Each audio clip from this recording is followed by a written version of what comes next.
Une légende court à Wall Street. Quand les ténèbres envahissent les marchés et que l'incertitude paralyse les traders, les investisseurs égarés savent qu'ils peuvent lever les yeux vers le ciel. 3 étoiles y brillent toujours, même dans la nuit la plus profonde. On les appelle les 3 oracles. 3 titans capables de lire l'avenir dans les chiffres, de sentir les tempêtes avant qu'elles n'éclatent et de transformer le chaos en fortune. Le premier oracle, c'est l'immortel. 94 ans, 75 ans de carrière et jamais une seule décennie perdante. Warren Buffett, le patriarche d'Omaha qui bat les marchés depuis 7 décennies. Le deuxième, c'est le Cassandre, l'homme qui a vu venir 2008 quand tout le monde dansait sur le Titanic. Michael Burry, le prophète solitaire qui mise toujours contre la foule et qui finit toujours par avoir raison. Il parle rarement, mais quand il ouvre la bouche, c'est pour annoncer l'apocalypse. Et le troisième, c'est l'architecte. C'est lui qui a cartographié 500 ans de cycles économiques pour bâtir le portefeuille parfait. Ray Dalio, plus 7,3% par an depuis 30 ans, beau temps comme tempête. Mais cet automne, quelque chose d'étrange se produit. Nos 3 oracles ont tous adopté le même comportement inquiétant. L'immortel cesse d'acheter des actions et accumule 325 milliards de dollars en cash, un record absolu dans son histoire. Le Cassandre prophétise l'effondrement imminent de la tech et commence à shorter les géants américains. Et même l'architecte, d'habitude mesuré, brise son silence pour annoncer quand la bulle va exploser et ce qui va la déclencher. Quand 3 légendes pointent toutes dans la même direction, les marchés tremblent. Nos 3 guides partagent la même vision d'un avenir financier sombre et chaotique. Dans cette vidéo, je fais le point avec vous sur leurs derniers mouvements, leurs transactions les plus inquiétantes, et je vous révèle pourquoi 2026 pourrait bien être l'année où tout bascule. Mais avant de commencer, laissez-moi vous parler d'un des plus gros hacks de l'histoire. En février 2025, des hackers nord-coréens ont volé près de 1,5 milliard de dollars à l'exchange Bybit, amenant des milliers d'utilisateurs à tout perdre parce qu'ils ne possédaient pas leurs clés, confirmant l'adage « si vous ne possédez pas vos clés, vous ne possédez pas vos cryptos ». Et avec un hot wallet comme MetaMask, là vous possédez bien vos clés, non ? Peut-être, mais elles sont vulnérables et dans les faits c'est pareil. Info site, un clic sur une signature piégée et vos clés sont exposées en ligne, vos fonds vidés en 10 secondes. Hot Wallet ou Exchange, même danger, vous ne contrôlez rien. La solution ? La self-custody avec Ledger et un setup encore plus sécurisé que Fort Knox ou qu'une banque helvétique. Combinez un appareil tactile pour le quotidien comme un compte courant et un backup sécurisé qui vous servira de coffre-fort. Les wallets tactiles Ledger Flex ou Ledger Stacks vous serviront pour les actions quotidiennes et grâce à la fonctionnalité de Clear Signing, vous pourrez comprendre clairement chaque transaction pour éviter les pièges. En vous connectant à l'application Ledger Wallet, accessible uniquement via les appareils Ledger, vous pourrez échanger et stacker vos cryptos via l'écosystème sécurisé Ledger en toute simplicité. C'est votre compte courant fluide. Ajoutez-y en complément un Ledger Nano X ou S+, qui vous sert d'assurance, immobile et sécurisé. En cas de problème sur votre Ledger à usage quotidien, pas de panique, tout est protégé dans votre backup coffre-fort. Ne faites confiance à personne, redevenez maître de votre argent et de votre vie digitale. Commandez dès maintenant via le lien en description et bénéficiez de l'offre Black Friday avec 70 $ en Bitcoin offerts sur les Ledger Flex, moins 50% de réduction sur les Nano X et jusqu'à 80 $ de Bitcoin offerts pour l'achat d'un Ledger Stacks. Pour en savoir plus, découvrez notre vidéo dédiée en description.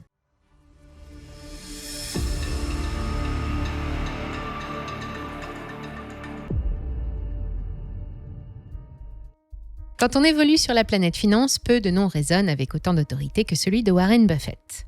Depuis plus d'un demi-siècle, le milliardaire trace son chemin pavé d'or en bourse, en dépit de toutes les crises. Avec lui, la patience et la valeur ont gagné un visage. Aujourd'hui, son conglomérat, Berkshire Hathaway, détient dans son portefeuille environ 257 milliards de dollars en titres, avec à côté un montant de 382 milliards de cash. C'est beaucoup, mais plus que le chiffre, c'est la trajectoire qui compte. Il y a à peine 2 ans, c'était l'inverse. Berkshire déclarait 347 milliards investis et seulement, façon de parler, 157 milliards de cash. Depuis l'année dernière, l'oracle d'Omaha a changé de stratégie. Ça a commencé le 6 mai 2024 quand il s'était montré pessimiste pour la première fois de sa vie. Devant l'Assemblée générale des actionnaires de Berkshire, il annonçait gravement la fin de l'âge d'or de l'économie américaine et il anticipait une baisse des revenus de son conglomérat. Quelques semaines plus tôt, il perdait son ami de toujours, Charlie Munger, 99 ans. Ceci explique peut-être cela. Mais en mai 2025, une nouvelle étape a été franchie. Buffett a présenté son chouchou, Greg Abel, pour lui succéder au poste de directeur général à partir de l'année prochaine. Je vous laisse imaginer la tête des actionnaires, terrifiés à l'idée de son départ, malgré sa promesse de rester président du conseil tant que ses forces le lui permettront. Cette passation de pouvoir, aussi bien préparée qu'elle soit, marque la fin d'une époque. Alors Buffett n'achète plus, il accumule, ça fait maintenant 3 ans qu'il vide son portefeuille. Au 30 septembre 2025, Berkshire détient un trésor de 382 milliards de dollars en cash et équivalent, soit 57% du total de ses avoirs. Entre juillet et septembre, il a encore vendu pour plus de 6 milliards de dollars d'actions nettes, ce qui porte le total des lignes liquidées à environ 184 milliards sur les 3 dernières années. Malgré les ventes massives, la diversification des investissements de Berkshire ne change pas beaucoup, mais le portefeuille boursier ne représente plus qu'un tiers de la valeur réelle du groupe, et ça, c'est inédit. En ce moment, Warren attend. Il ne cherche plus l'affaire facile. Alors que se passe-t-il ? À Omaha, certains disent qu'il prépare sa succession, c'est en partie vrai. Il veut laisser plus de liberté à Greg Abel, une montagne de cash sécurisée en cadeau de bienvenue. Rien de mieux pour bien démarrer une nouvelle carrière. Mais il y a forcément autre chose. D'autres pensent qu'il anticipe plutôt une correction. De belles affaires à faire quand les valorisations délirantes des technos vont s'effondrer. Quand ? Personne ne sait vraiment. Ça fait plus de 2 ans qu'il se prépare.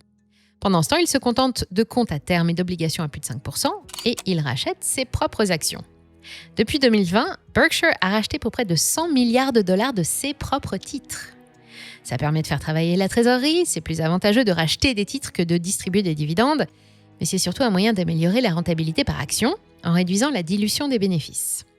Si on réduit le nombre d'actions en circulation, on augmente la rentabilité de celles qui restent, et c'est ce que Warren cherchait à faire depuis qu'il avait compris que les performances exceptionnelles qui ont fait la célébrité de Berkshire allaient se faire plus rares. Il espérait compenser la baisse des performances de l'action qui n'a gagné que 6% depuis 1 an, loin des 30% de 2021.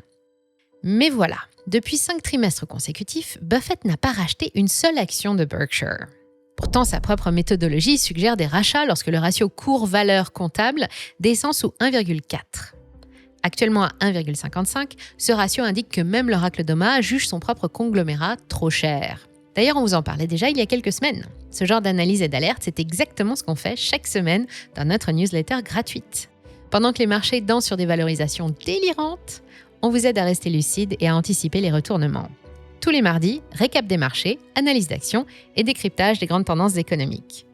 Rejoignez nos 45 000 abonnés, c'est gratuit et le lien est en description. Quand Warren Buffett refuse de racheter ses propres actions, le message est clair, même Berkshire est surévalué. Et si Berkshire est trop cher, alors tout est trop cher. C'est ce genre de discipline implacable qui lui a toujours valu la confiance des actionnaires. Mais qu'en sera-t-il avec Greg Abel ? Si Buffett incarne la patience, Michael Burry incarne l'audace. Suivant au panthéon des oracles de la finance, Mike Burry se tient à droite de Buffett. C'est un autre style. Il s'est choisi le nom de Cassandre sur ses réseaux sociaux, et vous le connaissez peut-être pour son pari contre les subprimes en 2008, tellement dingue qu'on en a fait un film. Pourquoi Cassandre ? Il se voit comme celui qui alerte et que personne n'écoute. Pour vous, investisseurs informés, suivre Burry, c'est envisager un scénario alternatif, celui qu'on ne veut pas voir, même s'il n'a pas toujours raison. Il a par exemple shorté le SP500 et le Nasdaq en 2023 et il y a laissé des plumes. Moins 38% sur le Nasdaq et moins 16% sur le SP500. Il dirige aujourd'hui son fonds d'investissement personnel avec lequel il gère son argent, Scion Asset Management. Le fonds, selon les dernières données, gère environ 1,38 milliard de dollars.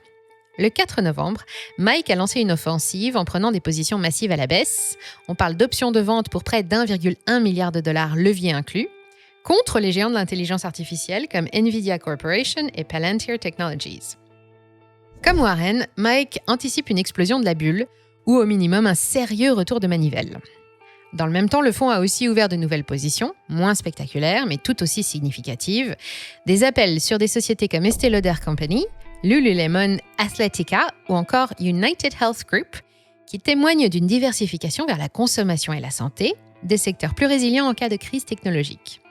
Burry ne recherche pas seulement le buzz, en général, il oppose sa vision aux tendances dominantes. Quand tout le monde célèbre la montée de l'IA, lui annonce, je cite, qu'on voit parfois des bulles, mais il aurait aussi vu autre chose. Selon lui, les géants du cloud et de l'IA, Meta, Google, Microsoft, Amazon ou encore Oracle, embelliraient artificiellement leurs résultats en jouant sur la durée d'amortissement de leurs équipements informatiques. En prolongeant la vie comptable de serveurs et de puces pourtant vite obsolètes, ils réduiraient leurs charges et gonfleraient leurs profits. Burry estime que cette manipulation pourrait masquer près de 176 milliards de dollars de dépréciation d'ici 2028 et que cette fraude alimente la surévaluation du secteur technologique. D'ailleurs, si vous voulez rester informé sur cette potentielle bulle, il suffit de vous abonner à la chaîne, c'est gratuit, ça prend 2 secondes et ça nous aide énormément. Pour en revenir au sujet, décidément les signaux sont mauvais. Buffett accumule le cash, Burry crie à l'apocalypse. Reste le troisième oracle, l'architecte. Ray Dalio ne fait ni l'un ni l'autre, lui, il calcule. Mais cette fois, même lui tire la sonnette d'alarme. Ray Dalio, c'est celui qui ne court pas après la rumeur, il a des nerfs d'acier, rien ne le fait trembler, pas même une guerre.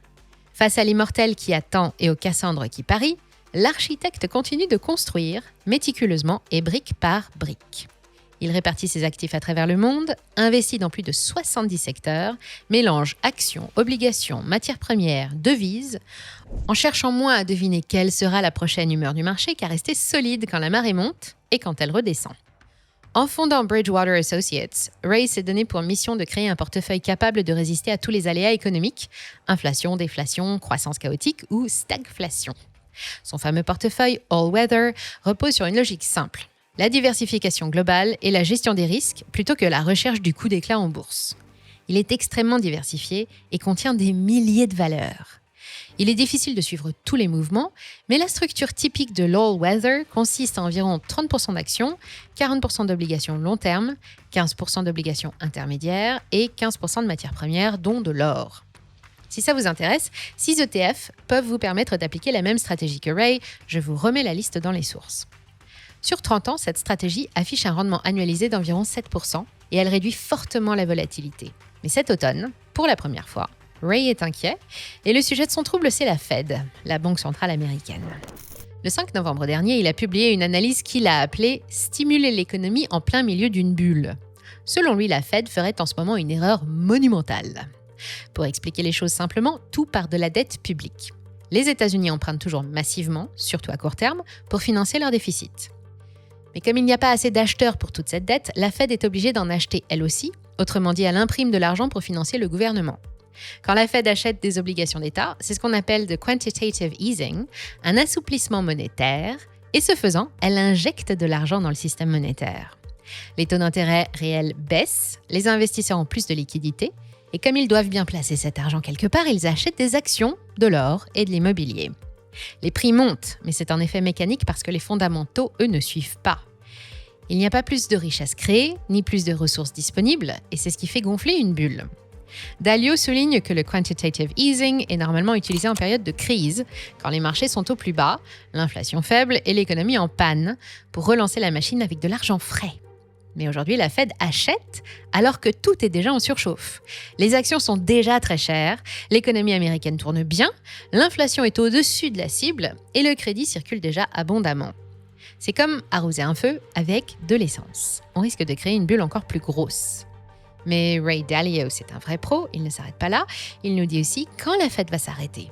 Et selon son analyse, ce moment critique pourrait survenir entre le deuxième trimestre 2026 et début 2027, pile quand la Fed devra choisir entre continuer à financer la dette ou laisser les taux exploser.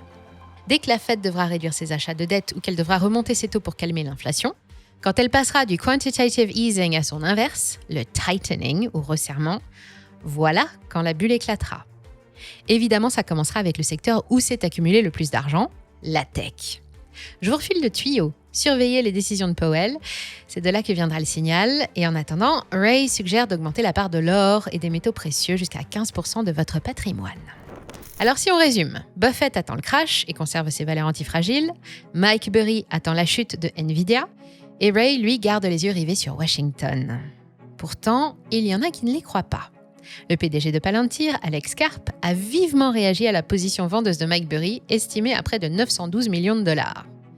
Sur CNBC, il a qualifié le pari de Burry de complètement fou.